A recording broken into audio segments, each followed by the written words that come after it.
Hello everyone, it's Artless Paper here.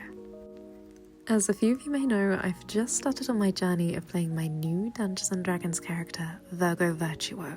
And because I'm already very invested in her as a character, I've started keeping a diary.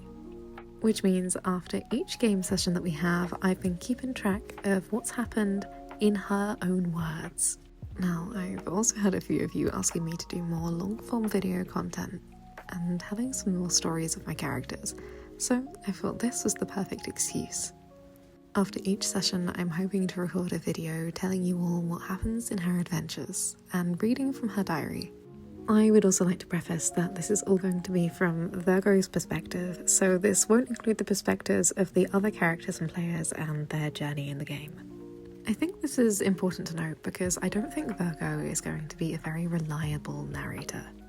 And as important in all Dungeons & Dragons parties, I want to preface that she is not a main character of this story.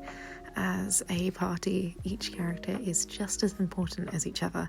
However, as this is from her perspective, it will be focused more on her. Now, without further ado, let's jump into session 1, Interrupted Performance. It was a busy day of research.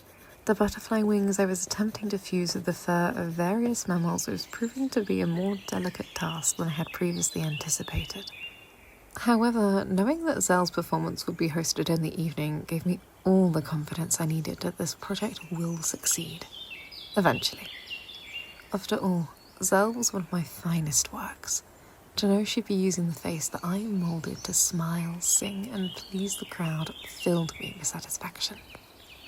Leaving my samples to develop, I left my lab and I met her backstage as usual, promptly 3 minutes before curtain call. Zell's voice put a calm safety with it. "You know I don't like it when you stare." She was right. I couldn't help but stare, but it wasn't with the lustful eyes of the many, no. It was the same appreciation an artist has looking at a sculpture. They were divine, near perfect even. A face worthy of hours of study. "You know, I never get to see you look this good." The words felt playful to me, but it's never easy to know where the line is. Social interactions might be my lowest skill, but Zell is a good teacher. I like to think I've come a long way thanks to her advice. Her performance started right on time, and I made my way to the audience, preparing myself for a peaceful recital. That idea was short-lived. As the music weaved across the room, a familiar yet rough-looking face appeared through the crowd. Atlas, a dog of a man, one who insisted on repaying me with favours for my patching him up over the years. With a polite kiss on the hand, he led me to meet some friends of his. I would usually refuse, but I need to practice talking to strangers, so off I went, holding myself together best I could. Cold and precise. To my surprise, I recognized a face in that group, or should I say at least an arm? The man I knew as Cal, a man who lived within the body of another, someone I desperately wished to speak with again and to share my research, to be listened to and admired. He stood in front of me and with a burst of excitement "Cal, I didn't expect to see you here." The voice that replied was not him. "Ah, you must be the host." I had blown it. That's what I had called the body he lived within during my research.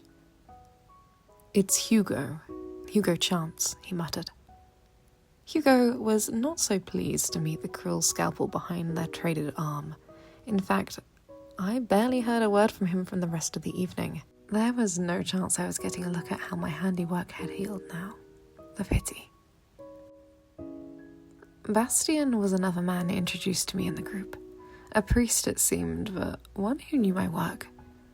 So, I'll let their lack of devotion to the Lord of Perfection slide, for now at least. The rest of the evening felt like a blur to me. One of the city's many gangs barged in, demanding the crowd to hand over a girl wearing a grey cloak who had stolen something of value, I suppose. The less questions, the better. To my shock, looking around, there she stood hiding by Atlas. A good boy like him was of course going to help, so I may have gotten wrapped up into escorting this lovely lady out of the city to safety with him. The bar staff also seemed pleased at our group's kind hand in helping her and offered us all a room for the night to make things easier. I suppose a night away from my lab couldn't hurt. During this conversation, I had an interesting encounter with the owner of the establishment. He seemed to take an interest in me, a compliment to my appearance and a kiss on the hand. I couldn't help but feel my wings flap, something I may need to look into fixing. Before retiring to bed, I let Zell know of her situation. Her performance had been sadly interrupted a number of times due to the disruption, but I was thrilled to head off to sleep knowing she'd been showered in tips from excited fans of hers. She deserved it. Before sleep set in for me, I opened up my notebook and analysed my performance for the day.